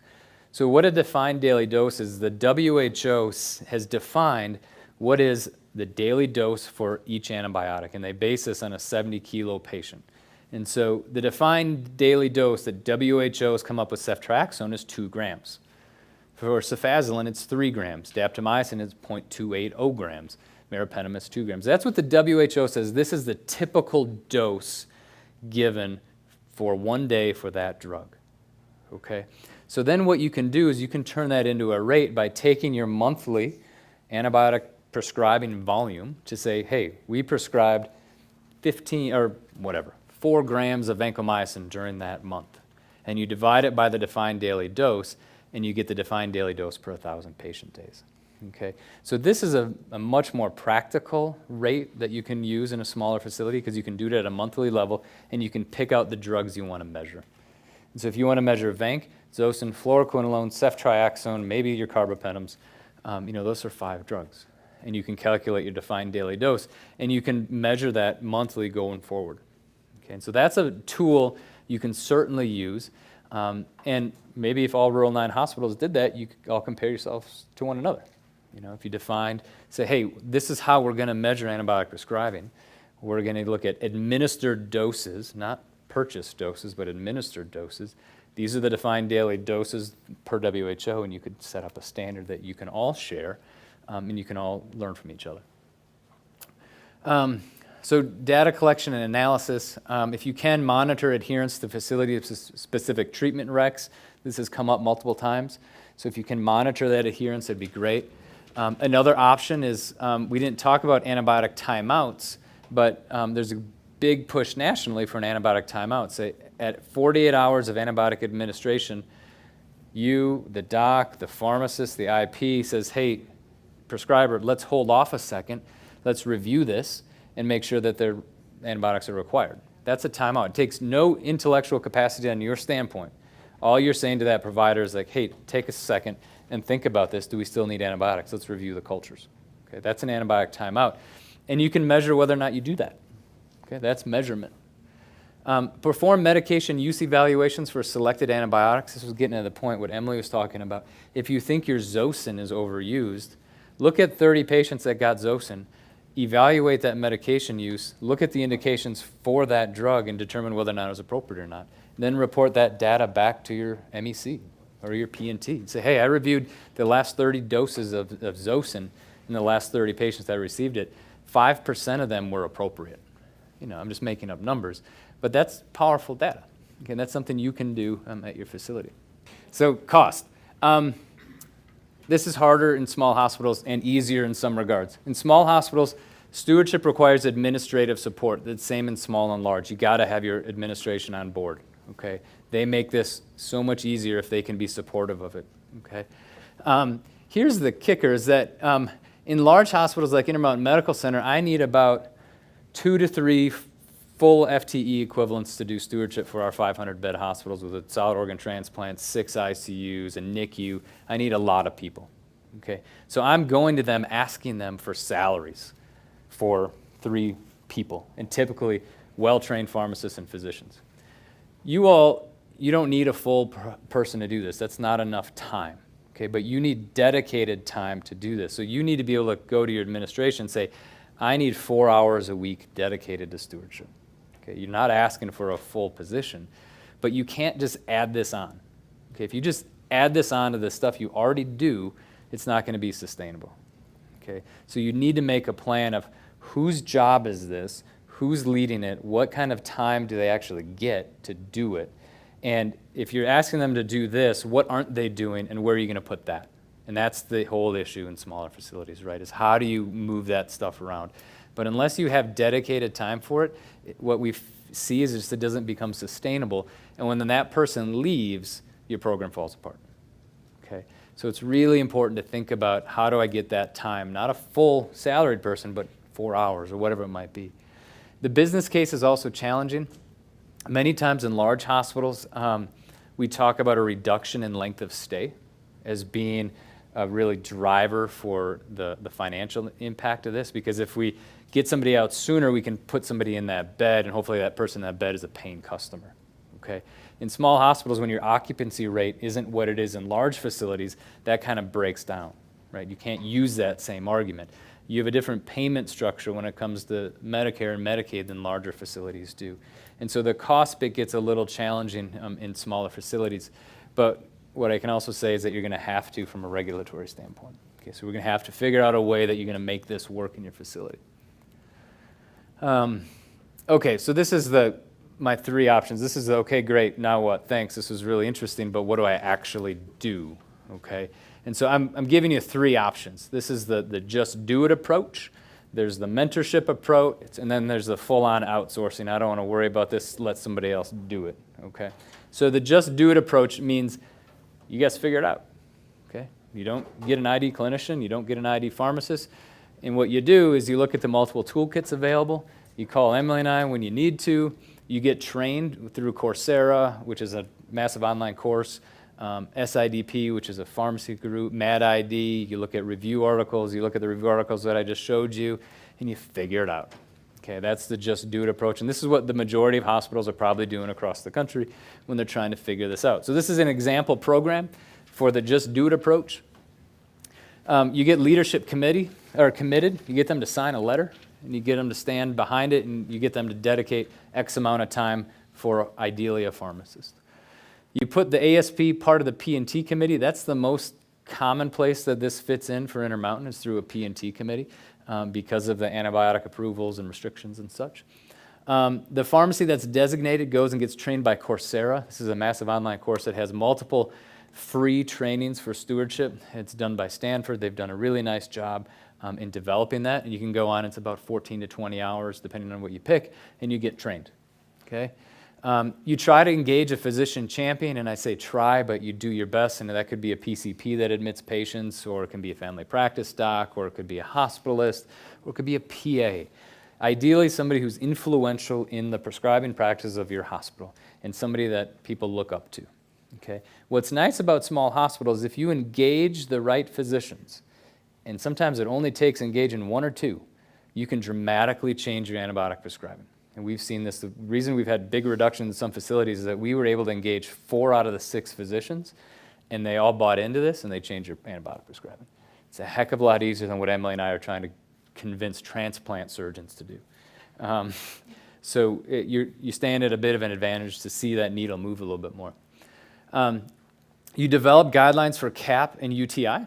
Okay, so you look at national guidelines. There's good ones for CAP. There's decent ones for UTI. UTI is being revised and coming back out. But you make some guidelines for yourself and say, for patients coming in with community-acquired pneumonia, we're going to give them azithroceftriaxone, and we're not going to give them fluoroquinolones. Healthcare-associated pneumonia is dead. We're going to use CAP guidelines. Okay, that's it. And you make those recommendations. UTI, you say, if somebody comes in with UTI and they're not septic, they get ceftriaxone. If they're septic and you review your micro and E. coli is sensitive to ceftriaxone, everybody gets ceftriaxone. If they have an allergy, you say this is a designated penicillin allergy drug. Okay, so make 2 guidelines and measure compliance if you can. And then every patient on Zosyn, cefepime, carbapenems are reviewed. Okay, so that's your job as a day-to-day pharmacy to make sure that they're concordant with your guideline you made, and anybody who gets prescribed any of those 3 drugs, you review them, you talk to the physician to see if there's any way you can de-escalate. Okay, and then you measure defined daily dose and report it to monthly staff meetings along with intermittent education. Okay, that'll check the box for educating prescribers intermittently. And so that's just an example program of what you could do. Don't do it all at once. Start with this part. Start developing a committee, and then add on to those things sequentially. But that is, what you could do in terms of a just do it approach in terms of changing prescribing. Here's a bunch of resources in terms of different online tools that you can look at. So the next one is the mentorship model, and this is evolving, especially in the West. Does anybody use ECHO out of University of New Mexico? The ECHO program, does it? Okay. So ECHO program was born out of the University of New Mexico to treat hepatitis C. What they realized is that there's a lot more patients with hepatitis C than there's hepatitis C providers. Okay, so the University of New Mexico said, okay, here's my people that need access to us. There's not enough specialists that know how to do this. And so what University of New Mexico did is they had monthly seminars to train the providers in the small communities to treat hepatitis C. Then those people that got trained went out and did those complex patients. Okay, so they met monthly, and they started with a little didactic session, and then they allowed the people that were on the call to talk to one another, present cases to the physician and the pharmacist that was running the echo program, to discuss complex cases, to discuss what they would do next, and then they would go out and treat the patients. Okay, so they had a constant monthly resource where they could come to for questions and for answers and for guidance and for mentorship and review of data. Okay? So in the West, there's a number of people that have started to do this for stewardship. So New Mexico started to do this, Nevada started to do this. There's a group out of Seattle that's charging a monthly cost for this, that's doing this. Folks up in Rapid City in South Dakota are doing this. And Emily and I are both starting to do this, University of Utah and at Intermountain. Okay? And we don't really know what this is going to look like. Intermountain is going to start this fall with this and offer a 1-year free pilot. If people want to join, they want to be part of this, great. We're going to see where this goes. Okay?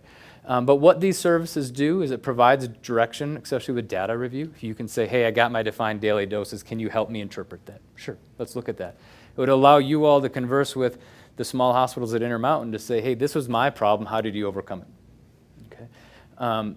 We can give you education for that. We can regular schedule virtual meetings, but you won't have access to ID clinicians in between. It's not like you can just call us up on the hotline and say, hey, can you help me take care of this patient? We just don't have the staffing yet to do that.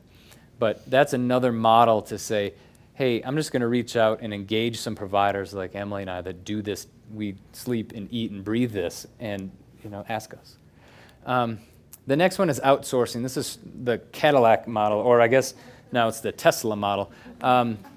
There's a number of groups that are doing this that are offering telehealth stewardship, where you essentially say, we want to engage with a telehealth company, that we want you to come in and do our ID consults and also run our stewardship committee. Okay? And they come in remotely through whatever type of virtual communications you have. The issue with this is it requires funding. Nobody's going to do this for free. And it requires significant bandwidth from the IT standpoint to get this set up, which I'm sure if you talk to people, they will gladly do it for you if you paid them. And it requires the physician to be credentialed in your facility. It requires them to have a license in the state. So it's certainly a much more advanced type of way to do this. Intermountain has a telehealth program, infectious disease and stewardship telehealth program, that we provide for our 16 facilities. We're planning on adding 2 facilities to see if we can make this work, but we're not going to add any more after that. Okay, we may expand after that if that's an issue or it's something you would like to kind of go down, but it's not something we offer at this point, just because we don't have the bandwidth to do it.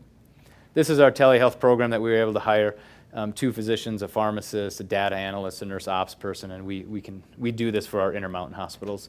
We do full-time ID consults. You can see the little cart or outpatient clinic, whatever. We do full consults that way.